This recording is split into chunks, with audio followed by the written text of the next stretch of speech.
On my way in the morning, my mind is always racing. I quiet it because I do a meditation in the morning. I listen to music, and I just prepare my spirit to be the best that it can be. Because I already know that I don't really know what I'm walking into. That I'm sure of. I'm sure that I don't know what to expect when I hit the floor.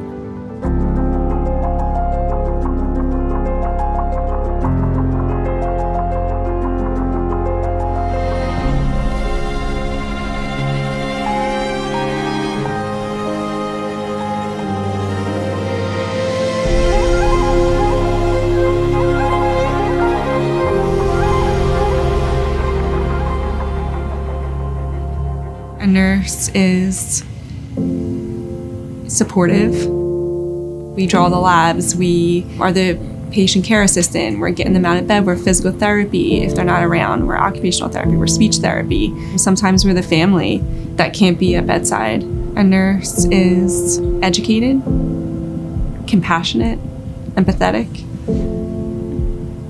and human. You don't know when you're going to pee. You don't know when you're going to eat. Your patient comes before you. And sometimes your team also comes before you, because if there's somebody crashing and coding, you're not going to be like, oh, I'm going to go to lunch. Bye. I'll see you in 20 minutes. You got this. No, you're going to jump in. You're going to help. In my unit, there's no such thing as your nursing assistant, your nurse manager. We're all one. We're a surgical trauma ICU.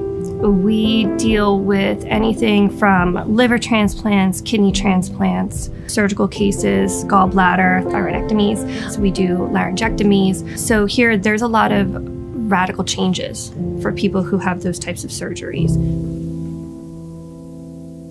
Temple is located right on Broad Street, smack dab in the middle of North Philly. This community is not the most well off, unfortunately. We see a lot of gunshots, a lot of assaults, a lot of stabbings. And so because of that, they usually just get shipped straight to us. It's a trauma unit, and we see people come in, and the hard days are when there's really nothing else that can be done. You know, and the family they've just been told that their young child, that they're just not going to go home with them anymore. Those days when we've done every single thing possible that can be done, and it's just nothing else to do. You're dealing with family that are, grieving, and it's a shock, and it can be just very emotionally draining. You get numb. You kind of just have no other choice but to come together. You may be having a bad day, but I guarantee you the person in the bed is probably having a lot worse day than you actually are.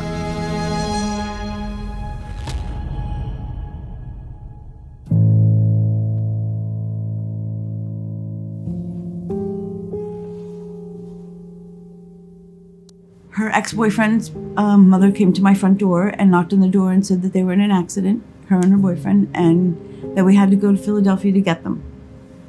When we got here, that was not the case.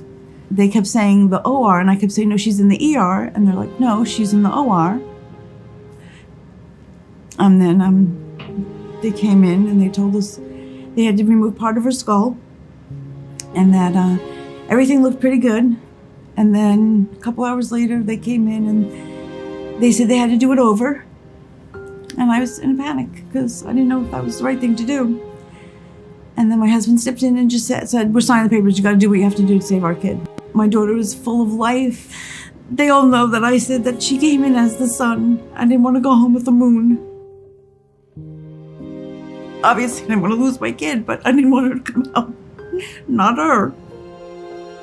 Her mom's like, oh, can she hear me? Can she hear me? And she's sedated. And I said, yeah, hearing is one of the last things to go. They can always hear. There's been so much research that says they can hear you.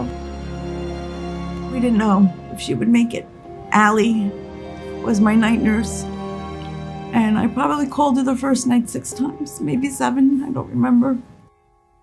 It was heart-wrenching to see her family have to go through so much when we just didn't know. They couldn't give her the answers that she wanted because no one knew.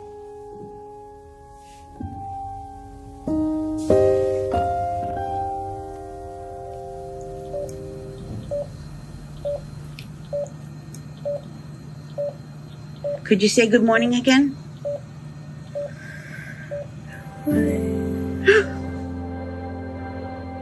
So I've seen miracles, man, right? I've seen a patient come in here, shot 19 times and walk out, right? Like those are the good days for us.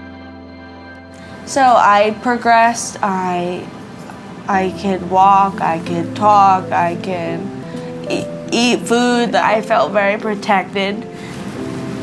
It has to come from within. You have to care about people to be a nurse.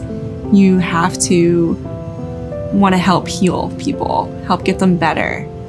This is a special group. I even call them the team building group because all of us are on the same level.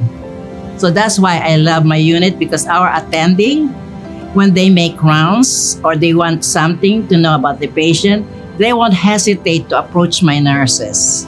We respect each other, we help each other, and everybody has their own role. What's kept me here for 20 years is the relationships that I have developed with my coworkers. There are days when it's just stressful. We all kind of pull together because the unit then becomes somber for everybody. And you just try to support each other through it. It's like a mini family is what it is.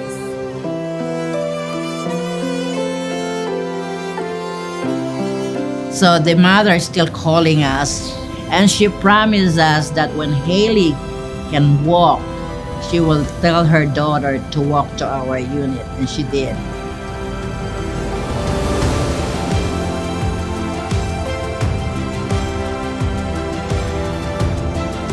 You really see a lot of things up here. You see a lot of traumatic events, but like in Haley's situation, you see people get better as well. After a long, hard day, if you can kind of think of those moments, it makes the drive home a little bit easier.